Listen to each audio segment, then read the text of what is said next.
Hello students, I think पढ़ाई बढ़िया चल रही है।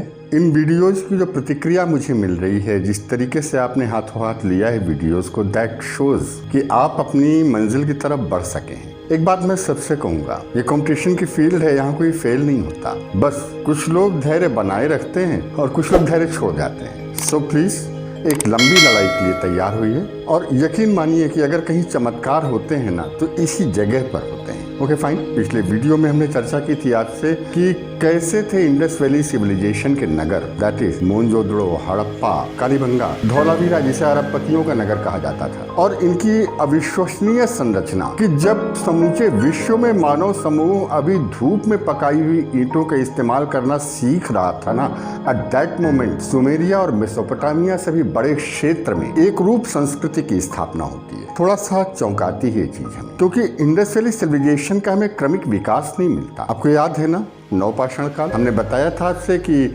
नवपाषाण काल के बाद ताम्रपाषाण काल आना चाहिए। कुछ छोटे छोटे समूह नदियों के किनारे और नदियों से थोड़ी दूर पर रहने लग गए। ये 40-50 लोगों के समूह होते थे, खेती करने लग गए थे, और इन्हीं में से कुछ लोग पशुचारक बन गए, इन्हीं में से कुछ लोग व्यापारी बन गए। और एक जबरदस्त चेंज हमें मिलता है 5000 ईसा पूर्व के बाद इस समूचे क्षेत्र में, जब हम पाते हैं कि धीरे धीरे वे नगरीकरण की तरफ बढ़ रहे थे। आइए देखते हैं, सबसे पहले चर्चा करते हैं आज के हमारे कार्यक्षेत्र में अफगानिस्तान से लेकर के सिंध तक के क्षेत्र की। हम उन बस्तियों की बात करेंगे जिनके फीचर इंडस वैली सिविलाइजेशन के विकास क्रम में है, जिनसे हम अंदाजा लगा सकते हैं कि ये इंडस वैली सिविलाइजेशन की पहली अवस्था रही होगी। Okay, first of all recall, हमें क्या क्या चीजें याद करनी है। एक बताऊं, एक चीज हमें नगर नियोजन देखना है, दूसरा हमें रक्षा प्राचीर देखनी है, तीसरी हमें अन्नागार देखने हैं, चौथी हमें मातृ देवी की मूर्तियां देखनी है, पांचवा जो पवित्र माने जाने वाले पशु हैं जैसे कुबड़ वाला बैल, जैसे पीपल, इसका अंकन देखना है, और हमें मृदभांड परंपरा को देखना है कि क्या इनकी यूनिफॉर्मिटी, क्या इनका सातत्य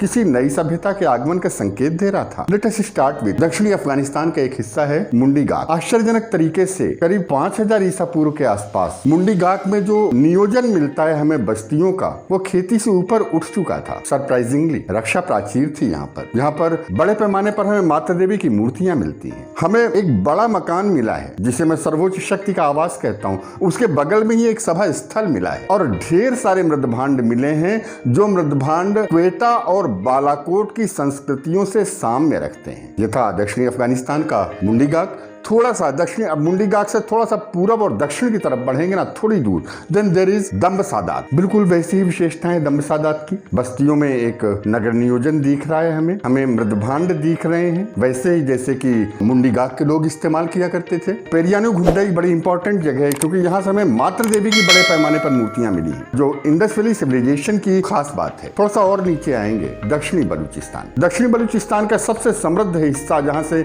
सांस्कृतिक यात्रा की शुरुआत होती है, दैट इज बालाकोट। आपको मैं बताऊं, लेटर फेज में ये बालाकोट इंडस वैली सिविलाइजेशन का एक उपनिवेश जैसा बन गया था, लेकिन अपने प्रारंभिक दौर में बालाकोट के हमें फारस से संपर्क के साक्ष्य मिलते हैं, ईरान से संपर्क के साक्ष्य मिलते हैं, हमें भीतरी क्षेत्रों से संपर्क के साक्ष्य मिलते हैं, और आश्चर्यजनक रूप से कुबड़ वाला बैल और पीपल, जो इंडस वैली सिविलाइजेशन की संवेदना का केंद्र था ना, उन दोनों का अंकन हमें बड़े पैमाने पर मिलता है बालाकोट की संस्कृति में। हमें रक्षा प्राचीर भी मिलती है यहाँ। और थोड़ा सा नीचे आए, सिंध प्रदेश में आमरी संस्कृति है। ये तो और विकसित संस्कृति थी आमरी संस्कृति। इस आमरी संस्कृति में हमें अन्नागार मिलते हैं, हमें किसी विशिष्ट व्यक्ति का आवास मिलता है, हमें सिंधु घाटी सभ्यता जैसी परंपराएं मिलती हैं, हमें नाग की पूजा का संकेत मिलता है, जो इंडस वैली सिविलाइजेशन की खासियत थी। देन कोटदीजी के भी शुरुआती दौर पर, इंडस वैली सिविलाइजेशन से पहले वाले दौर में कोटदीजी में हमें एक रक्षा प्राचीर मिलती है, और कोटदीजी हमें बताती है कि स्थानीय पशुचारक समुदायों के साथ इनके कंटिन्यूअसली संपर्क होते रहते थे। एक स्थल जिसकी चर्चा किए बिना ये बात अधूरी रहेगी, दैट इज मेहरगढ़। मेहरगढ़ दो भागों में है। पहला भाग मेहरगढ़ की ग्रामीण बस्ती है,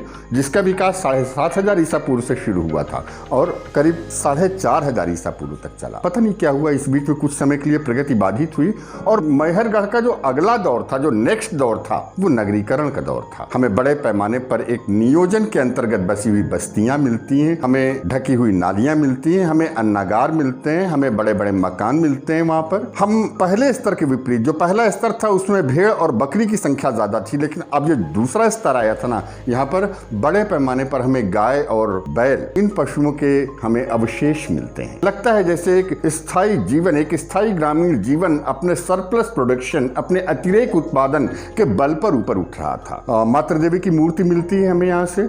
सबसे बड़ी इंपॉर्टेंट चीज बताऊं मेहरगढ़ के बारे में कि लाजवर्द मणि जो बदख्शा में पाई जाती थी, उसके व्यापार पर इनका नियंत्रण था और शायद मेहरगढ़ की समृद्धि का यही कारण था। हमें तरकाई किला एक जगह मिलती है मेहरगढ़ के पास में ही, जिसमें किलेबंदी के साक्ष्य मिलते हैं हमें।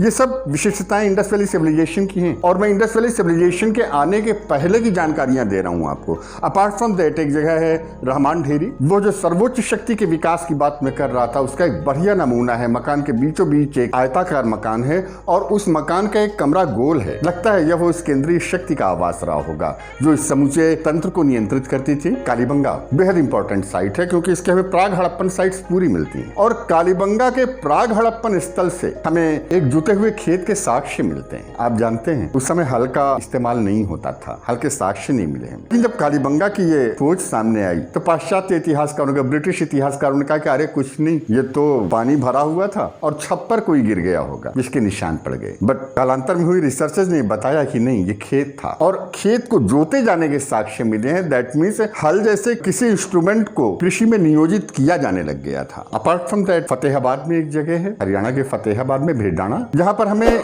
बहुत 7,500 ईसा पूर्व के आसपास से बड़े पैमाने पर मृदभांड मिलते हैं और उस मूर्ति का अंकन मिलता है जो इंडस वैली सिविलाइजेशन की खासियत थी। So let us conclude the things. अब हम कहेंगे कि अफगानिस्तान से लेकर के सिंध क्षेत्र तक एक अतिरिक्त उत्पादन की एक प्रक्रिया चल रही थी। यह अतिरिक्त उत्पादन खेती के क्षेत्र में था, स्थायी समूह बना करके रह रहे थे लोग। यह अतिरिक्त उत्पादन मृदभांडों के क्षेत्र में था, यह अतिरिक्त उत्पादन धातु निर्मित क्षेत्रों में था, यह अतिरिक्त उत्पादन उनका उपकरणों के क्षेत्र में था। और इस अतिरिक्त उत्पादन के बल पर हमें जगह जगह पर शहरों का पूर्वाभास दिख पड़ने लगता है। ये सच है कि पकाई हुई ईंटों का प्रयोग तो हमें एकदम से दिख पड़ता है, लेकिन हम एहसास कर सकते हैं कि इतने बड़े पैमाने पर जो टेक्नोलॉजिकल विकास हो चुके थे, उसके बाद कहीं से आग में पकाई हुई ईंटों का कॉन्सेप्ट आया होगा और फिर मैं कहूँ कि विचार परिस्थितियों से कहीं ज्यादा प्रबल होते हैं। जब ये नया विचार आया ना, जब ये पकी हुई ईंटों का विचार आया, उस संस्कृति के सामने जो एक सुदृढ़ आर्थिक आधार खेती के रूप में डेवलप कर चुकी थी, जिसकी भाषा विशाल जनसमूहों को मॉनिटर करने के लिए पर्याप्त सक्षम थी, जब उनको एक नया विचार मिला ना पकी हुई ईंटों का, तो समूचे हालात बदल गए एकदम से। सो कंक्लूड करूंगा मैं बात को कि जो पहले लोग कहते थे कि इंडस वैली सिविलाइजेशन के निर्माता बाहर से आए थे, नहीं, ये सच है कि इंडस वैली सिविलाइजेशन का क्रमिक विकास नहीं दिख पाता हमें, लेकिन यह भी सच है कि अभी हम इंडस वैली सिविलाइजेशन की लिपि नहीं पढ़ पाए हैं। अभी इंडस वैली सिविलाइजेशन की सभी साइट्स का उत्खनन नहीं किया गया है, लेकिन इस प्रारंभिक दौर में जितनी भी जानकारी मिल रही है वे सभी जानकारी एक तथ्य की ओर इशारा कर रही हैं। ये कतई विदेशी संस्कृति नहीं थी, यह वह संस्कृति थी जिसकी जड़ें बीते 3-4 हजार साल के विकास क्रम में छाई हुई थी। वे कृषक बस्तियां जब पशुचारक समुदायों के संपर्क में आईं तो बाहरी जगत से संपर्क हुआ, तब उनकी अवरुद्ध अर्थव्यवस्था टूटी, तब सरप्लस प्रोडक्शन को बाहर नियोजित करने की क्षमता आई इस समूह में और बहुत जल्दी इस समूचे उपमहाद्वीप को नहीं बल्कि समूचे विश्व को चमत्कृत करती हुई जिस नई सभ्यता का उदय हुआ उसे हम कहते हैं सिंधु घाटी सभ्यता। और मैं बताऊं आपको, इस सभ्यता का हजारों साल गुमनामी के गर्त में दबे रहने के बाद सभ्यता वजूद में तब आई 1921 में, जब हमें राष्ट्रीयता के लिए अपनी प्राचीनता की तरफ देखने की जरूरत। समूचे विश्व के लिए एक संदेश था ये कि जब ब्रिटेन के लोग जिस समय पत्थर के कुल्हाड़ों से लड़ा करते थे, उस समय हमारे यहाँ सिंधु घाटी सभ्यता में आदमी पकी हुई ईंटों के बनाए हुए मकानों में रहता था। एक जबरदस्त जल निकास पद्धति थी और इस समूची विकास प्रक्रिया का रूट्स, जड़ हमारी अपनी संस्कृति में समाये हैं। तो ये थी कहानी सिंधु घाटी सभ्यता के उदय की कि किस तरीके से स्थानीय संस्कृतियों से इंडस वैली सिविलाइजेशन का उदय हुआ। मुझे उम्मीद है चीजें आपको बेहतर तरीके से एक्सेप्टेबल हो रही होंगी। मैं फिर कहूंगा आपसे, याद मत करिएगा, कुदरत में कोई भी काम बल लगा करके नहीं होता। आपने सुबह देखा सूर्योदय, कहीं बल लगाता है सूरज, स्मूथली धीमे धीमे उगता है।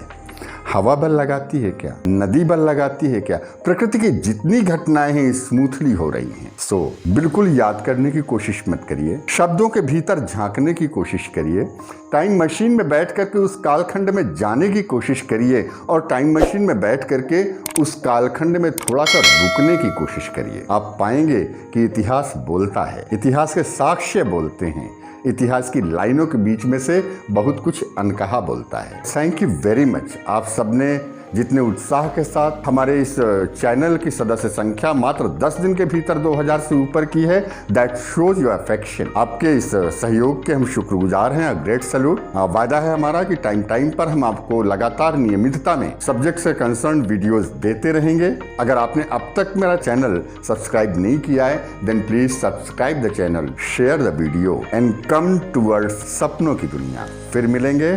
स्वस्थ रहिए, पढ़ते रहिए। Thank you.